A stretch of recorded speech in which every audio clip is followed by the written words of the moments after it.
Bonjour et bienvenue sur une nouvelle vidéo sur ma chaîne YouTube, la chaîne du Fruitien. Et sur cette chaîne YouTube, je vous parle principalement de la Russie d'aujourd'hui, dans toutes ses réalités et toutes ses contradictions. Et vous pouvez télécharger mon livre blanc. J'ai écrit un livre blanc où je décris la Russie d'aujourd'hui, un livre blanc gratuit. Je mettrai le lien dans le descriptif de cette vidéo. Donc téléchargez mon livre blanc, ça ne vous coûtera rien, c'est gratuit et ça vous donnera des informations assez justes et objectif sur les réalités de la Russie d'aujourd'hui.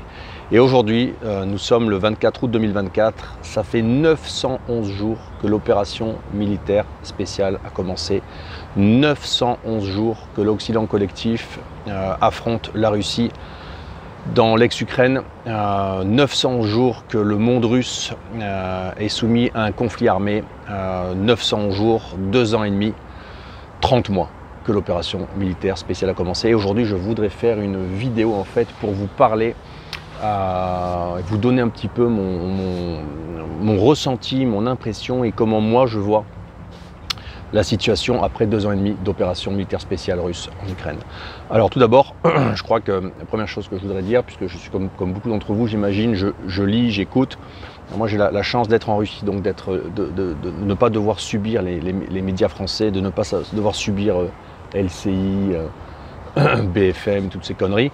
Donc évidemment, je consulte très peu les médias français, je consulte beaucoup plus les médias russes, beaucoup plus les médias ukrainiens, et les seuls médias étrangers que je consulte, c'est la presse américaine qui est beaucoup plus sérieuse, beaucoup plus technique, beaucoup plus renseignée, beaucoup plus objective et beaucoup moins idéologique en fait que la presse française qui est vraiment une espèce de pâle réplique en fait de la presse communiste de la fin de l'URSS.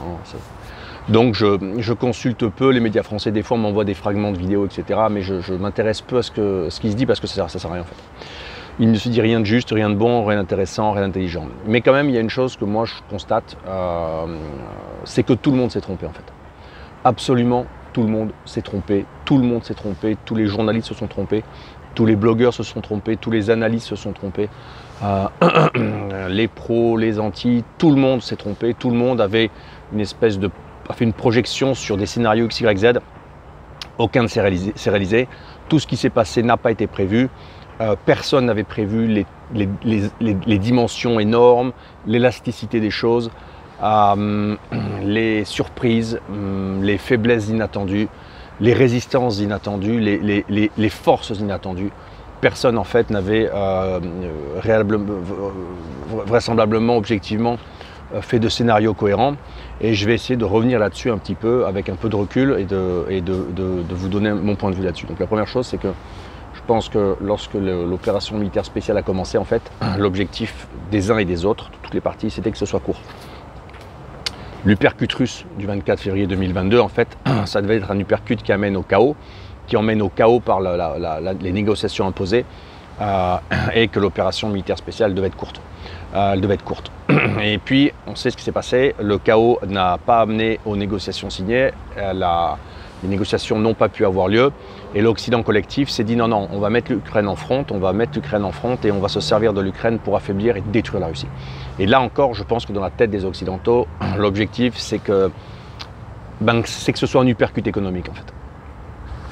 Donc les sanctions, 500 sanctions, 1000 sanctions, 2000 sanctions, 5000 sanctions, rappelez-vous sur 2022.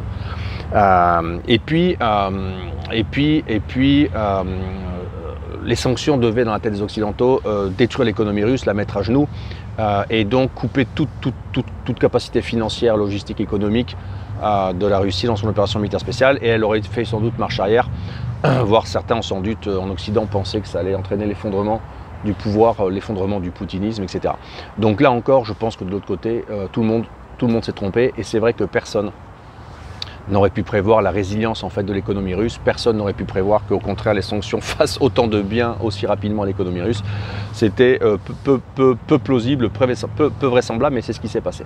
Donc je pense que des deux parties, il y a erreur. Mais une chose, c'est qu'en 2022, si on prend la séquence 2022, on va prendre les séquences 2022, séquence 2023, séquence 2024, et on va tenter de regarder un petit peu ce qui s'est passé.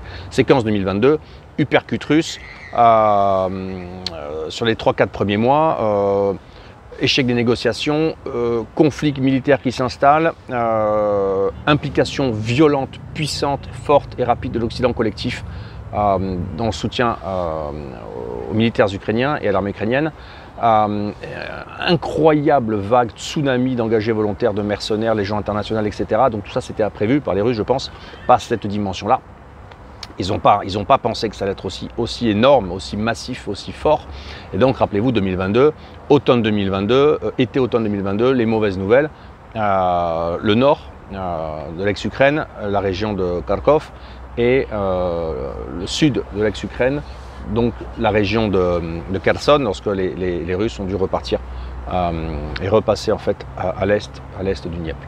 Donc là, il y a eu ces deux mouvements qui ont été deux espèces de... On a eu l'impression qu'il y a eu du chancellement un petit peu. On n'était pas encore à l'automne 2022 avec une certitude que les sanctions n'aient pas plus d'impact qu'elles n'en ont eu. Donc pour la Russie, c'était le point zéro. Et puis il y a eu la mobilisation qui était un peu inattendue et qui a laissé penser que les choses étaient beaucoup plus sérieuses que les gens avaient l'impression que ça ne l'était.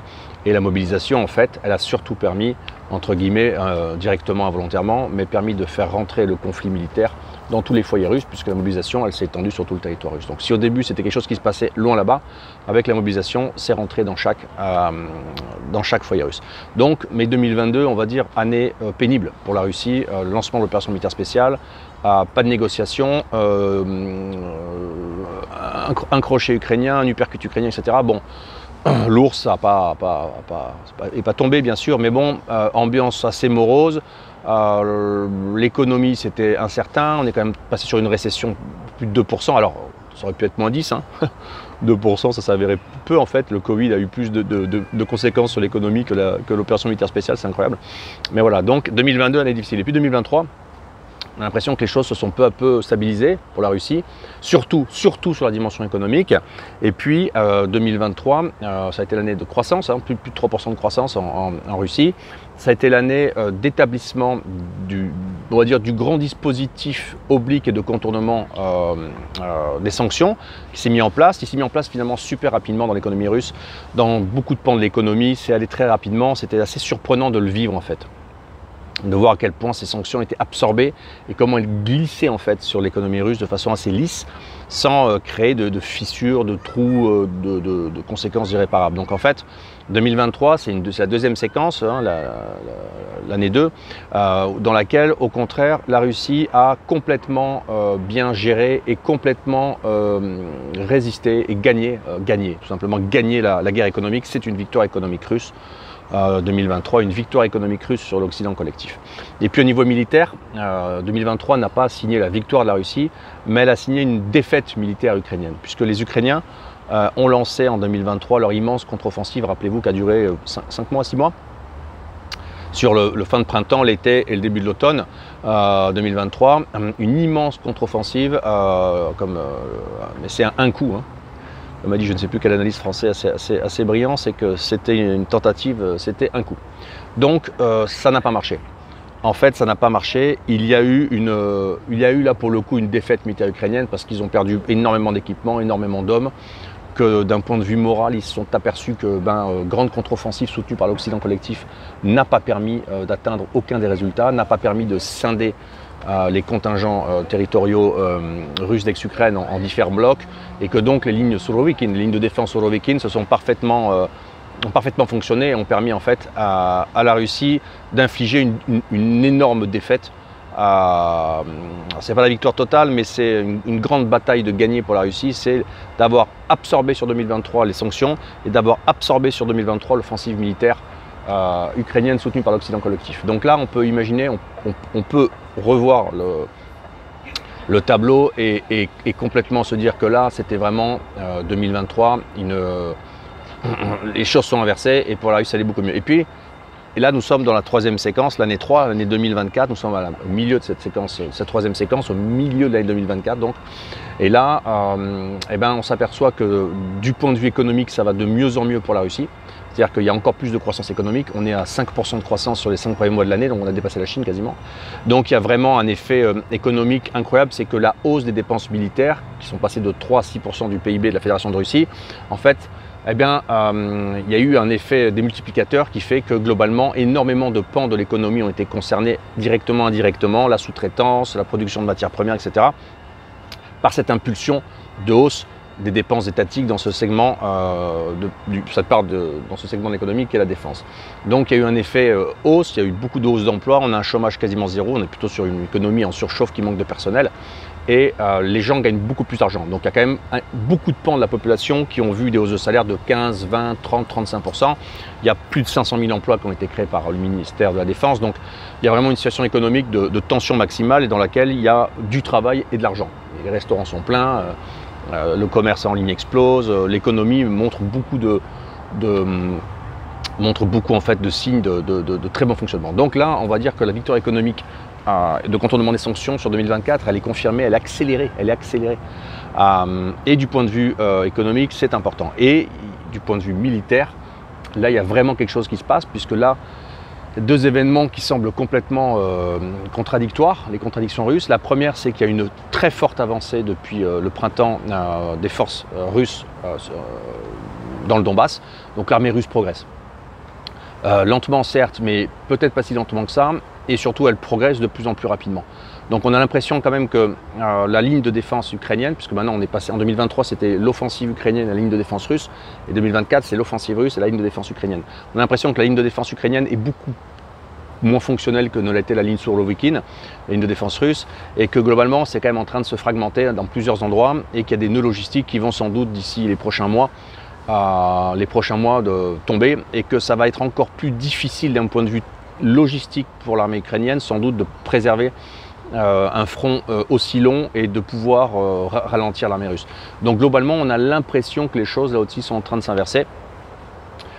Et que globalement, la Russie est en train de renverser les cartes. Ça a été long, mais de facto, la Russie renverse les cartes. Et puis aussi, c'est que ce que je mentionnais précédemment, qui est la hausse de production industrielle liée à la défense, fait que maintenant l'économie russe accélère et que donc la production d'équipements, de munitions de la Russie, elle est supérieure. En 2024, la Russie fera plus de tanks et de munitions que les 30 pays de l'OTAN et de l'Occident collectif qui soutiennent l'Ukraine. Donc là, il y a une espèce de déclassement qui va se mettre en place et ça va inévitablement finir par se sentir sur le front, peut-être l'année prochaine. C'est que globalement, le ratio de munitions va encore s'accroître et devenir plus intenable en fait pour les Ukrainiens tout simplement. Donc il y a plutôt dans cette dimension-là une bonne chose. Et puis il y a une surprise, alors que l'armée russe avance de plus en plus vite dans l'ex-Ukraine et dans le Donbass. Il y a une autre surprise, c'est que l'armée ukrainienne a fait une percée sur le territoire de la Fédération de Russie. Ça c'était bien inattendu, bien malin qui pouvait me dire ça va arriver il y a 6 mois, 1 an. Qui aurait pu penser ça? Personne. Donc l'armée ukrainienne est rentrée dans une zone molle dans la région de Koursk. Bon, elle a pris une petite ville de 5000 habitants, c'est pas très...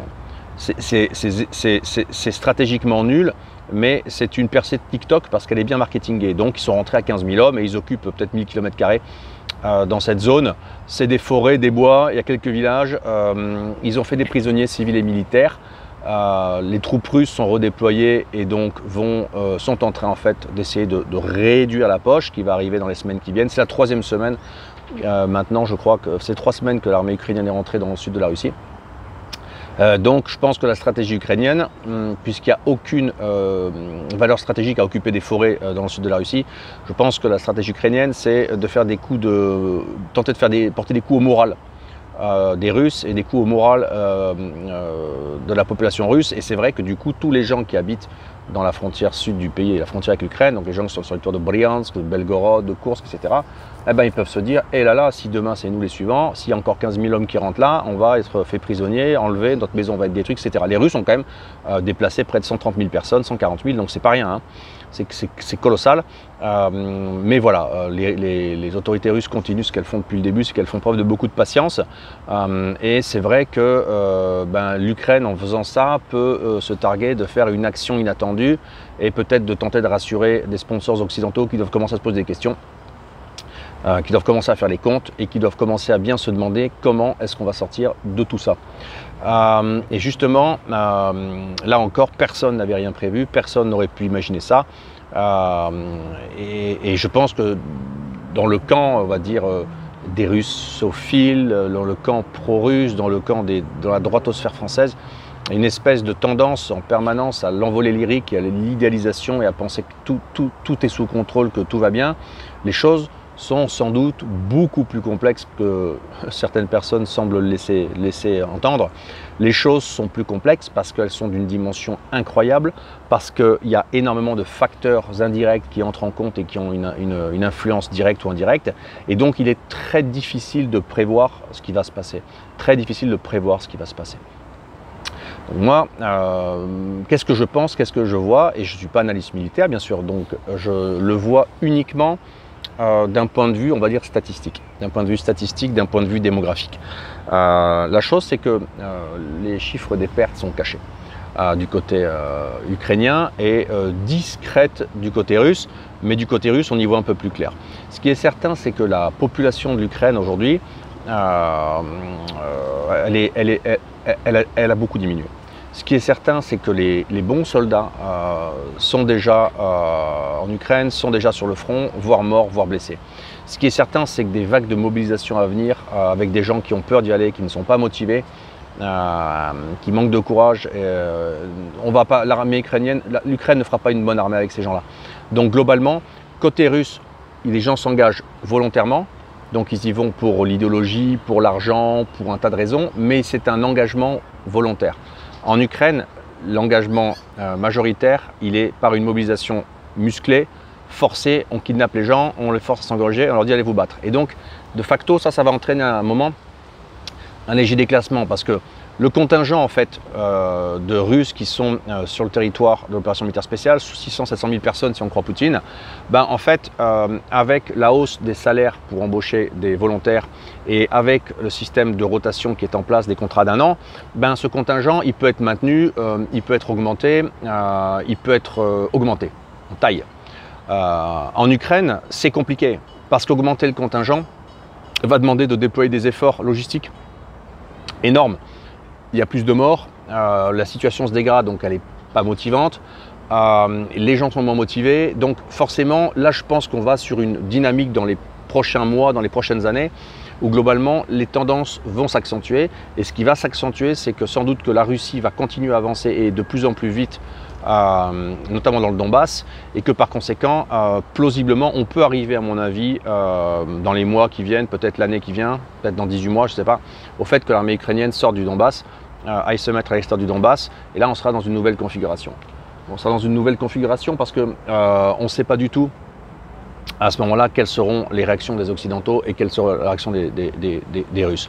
Mais moi, pour les gens qui me disent que la guerre s'arrête dans 6 mois, dans un an, je ne pense pas du tout en fait. Je pense que l'Occident ne peut pas arrêter, la Russie ne peut pas arrêter. Et aujourd'hui, contrairement à ce qu'on entend ci et là,